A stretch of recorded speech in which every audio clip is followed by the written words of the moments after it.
আসসালামু আলাইকুম সাদিক। ওয়ালাইকুম আসসালাম। কি অবস্থা আছেন আপনি? আলহামদুলিল্লাহ ভাই, মোটামুটি আল্লাহ রাখছে ভালো। কোথায় চাকরি করেন? আমি কিদ্দিয়া প্রজেক্টে চাকরি করি, মুজাইমিয়া। আপনার নামও তো আসলে জানা হয় না। নাম আমার নামটা হচ্ছে, আমার নাম মোহাম্মদ রবিউল ইসলাম। দেশের বাড়ি হচ্ছে মাগুরা ডিস্ট্রিক্ট, মোহাম্মদপুর উপজেলায়। ভাইয়ের সাথে আজকে প্রথম পরিচয় হইলো। সৌদি আরব আইসে আজকে 2.5 বছর। নামাজ পড়ি, মাগরিব নামাজ পড়ি বের হইলাম। মাগরিব নামাজ পড়ি বের হওয়ার পরে ভাইয়ের সাথে পরিচয় হইলো। ভাই ও বের হয়েছে একসাথে। তো জিজ্ঞেস করলাম কোথায় থাকে। এখন খোঁজ নিতে নিতে দেখতেছি আমার বাসার সামনে থাকে। আমারও দেখেন নাই। কয় মাস এখানে আজকে? এখানে 2 মাস চলে, এখানে আসছি। আমার বাসার সামনে থাকে 2 মাস, তবে দেখা হয় নাই। কারণ সকালে কয়টা বাজে ডিউটিতে যান? আমরা সকাল বর্তমান 4:30টায় গাড়ি ছেড়ে দেয়। 4:30, 5টা বাজে ছাড়ে। এখন 5টা, সই 5টা বাজে। 1 মিনিটে এদিক ওদিক হইলে গাড়ি ছেড়ে দেয়। হ্যাঁ, তো ডিউটি শেষ হয় সন্ধ্যা 6টায়। হ্যাঁ, 6টা বাজে রুমে আসি। সকাল 5টা বাজে যায়, সন্ধ্যা 6টায় রুমে আসে। তো আর দেখা হয় না, দেখা সাক্ষাৎ হয় না, একেবারে ফাঁসে।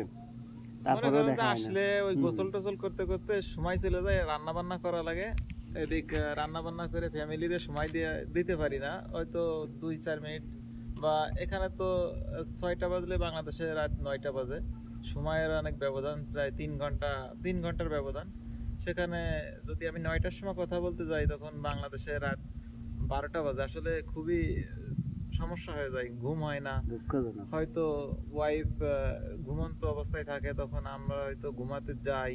তখন যে ফ্যামিলিকে একটু সময় দেবো বা বাচ্চা কাচ্চার সাথে একটু কথা বলবো, আসলে অনেক কষ্ট হয়। বাচ্চা কাচ্চা তখন ঘুমন্ত থাকে, বাচ্চা কাচ্চার সাথে যে 2-4 মিনিট কথা বলবো, এই সময়টুকু হয়ে ওঠে না। আসলে আমাদের জীবনটাই এরকম। বাচ্চা কাচ্চা কয়জন? আমার একটা ছেলে, একটা মেয়ে। মাশাআল্লাহ।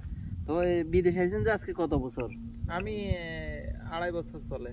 2.5 বছর বিদেশ, মাশাআল্লাহ। তা 2.5 বছরে এমনি কিরকম পরিস্থিতিতে পড়লেন, কিরকম করলেন, কত টাকা খরচ করে আসলেন? আমি আসলে দালালের খপ্পরে পড়ছিলাম। তো দালাল আমাদের এলাকারই, আমি কিছু বলতে পারি নাই। তারপরও অনেক কষ্ট করে আমি প্রথম বছরেই অনেক পরিশ্রম করছি। যে ঋণগুলো করে আসছিলাম প্রথম বছরেই শোধ করে ফেলছিলাম, কোনো সমস্যা হয়েছিল না।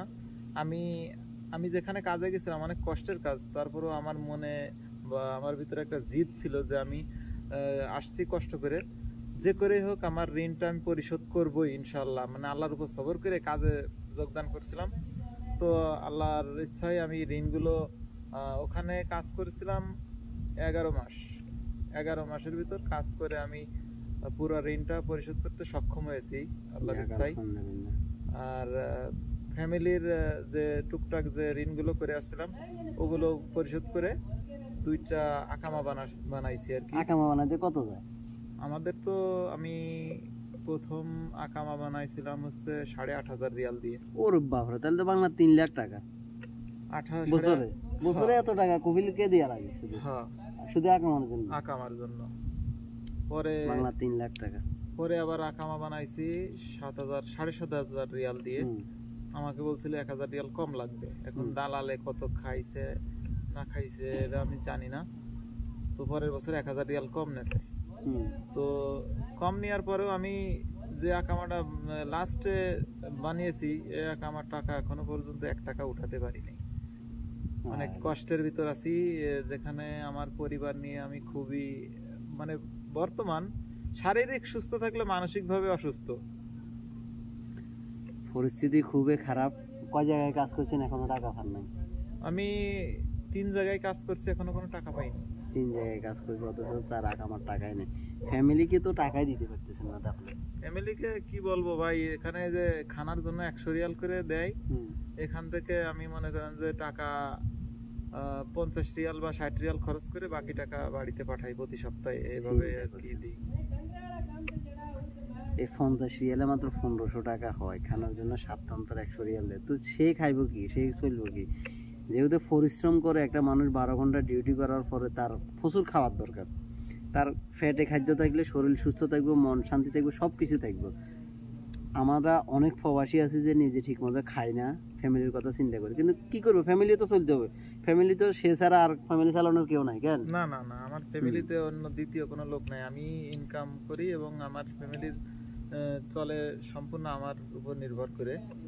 আমি যদি 1 টাকা দেই সেই 1 টাকা দিয়েই চলে আর কি। আমার দ্বিতীয় কোনো ইনকামের কোনো রাস্তা নেই, বা আমার কোনো জায়গা জমিও নেই যে সেটা চাষাবাদ করে।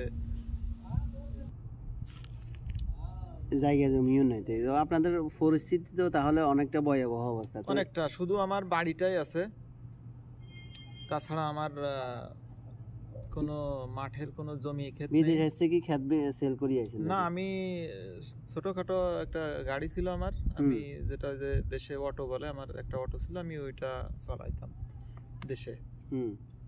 তো মোটামুটি স্বাভাবিকভাবে চলতো সংসার। তো বিদেশ আসতে তাহলে আপনি আরো কষ্টের ভিতরে পড়ে গেছেন। অবশ্যই আমি 2.5 বছরে এখনো পর্যন্ত পুঁজি তুলছে মাত্র, কিন্তু ফ্যামিলি চালানোর টাকা পর্যন্ত এখনো পাঠাতে পারে না। সে তো এখানে কি কষ্ট করতেছে এটা আপনারা দেখতেছেন। অনেকে বিদেশ আসতে চান বা নতুন আসবেন চিন্তা ভাবনা করছেন, অনেকে ফ্রি বিষয়ে আছেন। এখানের পরিস্থিতি, কাজ আছে, সরকারি কাজগুলো আছে, ঠিক আছে না, কিন্তু এমনি লোকালি কাজ নাই। আগের মতো সৌদিরা গাড়ি থামায় 10 রিয়াল 5 রিয়াল দিব, কাজ করাইবো, সাফ সাফাই করাইবো, ওই রকম কাজগুলো নাই, এখন দেয় না। তার জন্য যারা আসবেন তারা এই পরিস্থিতি বিবেচনা করে আসবেন। অবশ্যই আপনারা যারা আসার জন্য প্রস্তুতি নিচ্ছেন অবশ্যই ভেবে চিন্তে আসবেন, কারণ সৌদি আগের মতো নেই, এখন মানুষের বাড়তি ইনকাম করার কোনো সুযোগ নেই। আর যদিও আপনি কপিলের আন্ডারে কাজ করেন, তাহলে আপনাকে কপিল দেখে যে আপনি ভিন্ন পন্থায় বা অন্য কোনো রাস্তায় 2-1 টাকা ইনকাম করতেছেন, তাহলে আপনাকে অবশ্যই কপিল খুরুজ মারবে বা রাখবে না, আপনার সাথে অনেক বেশি কথা বলবে, গিরগির করবে, আপনাকে রাখবে না সে, যদি এরকম কোনো কিছু দেখে সে। আচ্ছা ঠিক আছে সাদিক, ভালো থাকিয়েন, অনেক কথাবার্তা বলছি, ধন্যবাদ, আসসালামু আলাইকুম।